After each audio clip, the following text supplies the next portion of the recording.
ভক্তবৃন্দ সকলকে সালাম শুভেচ্ছা জানাচ্ছি। জেলা প্রশাসনের পক্ষ থেকে আমরা গর্বিত যে অনেক গুণী কবি এখানে এসেছেন, কিন্তু দিনব্যাপী শুধু কবিতা শোনার আসর থাকলে এটি আরও জমজমাট হতো।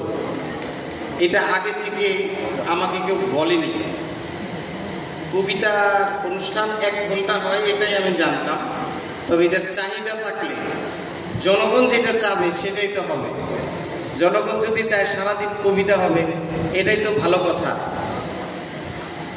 মোরা একই বৃন্তে দুটি কুসুম, হিন্দু মুসলমান, মুসলিম তার নয়নমণি, হিন্দু তাহার প্রাণ। দেখেন, আমরা কয়েকটি বিখ্যাত লাইন আমরা বিভিন্ন স্লোগানগুলো তুলে দিয়েছি নতুন প্রজন্মের শিশুরা যাতে এগুলো বলতে পারে।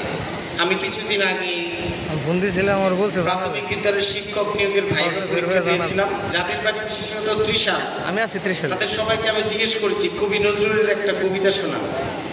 আচ্ছা, ঠিক পারে নাই, দুঃখজনক। 2-1 জন ছাড়া কেউই পারে নাই। নজরুলকে নিয়ে আমাদের উন্মাদনা আছে, ভালোবাসা আছে, কিন্তু যে প্রোডাক্ট আমরা বের করছি আমাদের শিক্ষা প্রতিষ্ঠান থেকে, সেইখানে আমার মনে হয় এখনো ত্রিশালের মানুষ যদি না পারে তাহলে সারা বাংলাদেশের অবস্থা কি?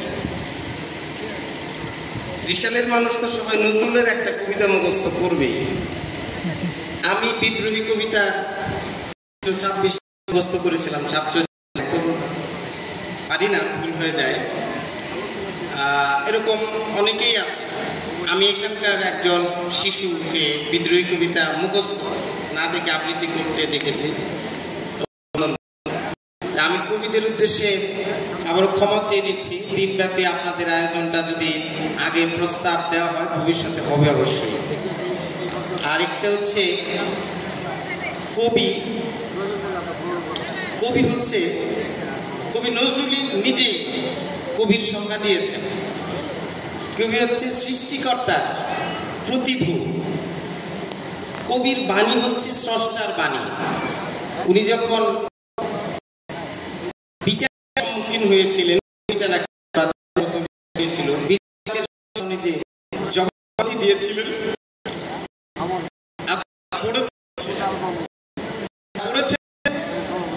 তাদের বাঙালি হিসেবে করতে হবে এরকম কবি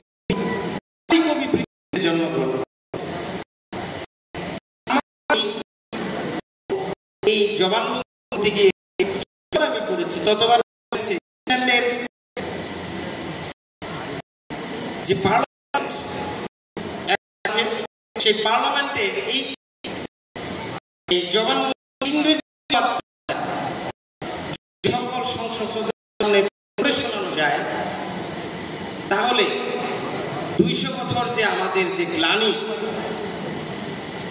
200 বছর যে আমরা শোষিত হয়েছিলাম, সেই গ্লানি আমরা মোচন করতে সক্ষম হব এবং একটা প্রতিরোধ আমাদের দিক থেকে হবে।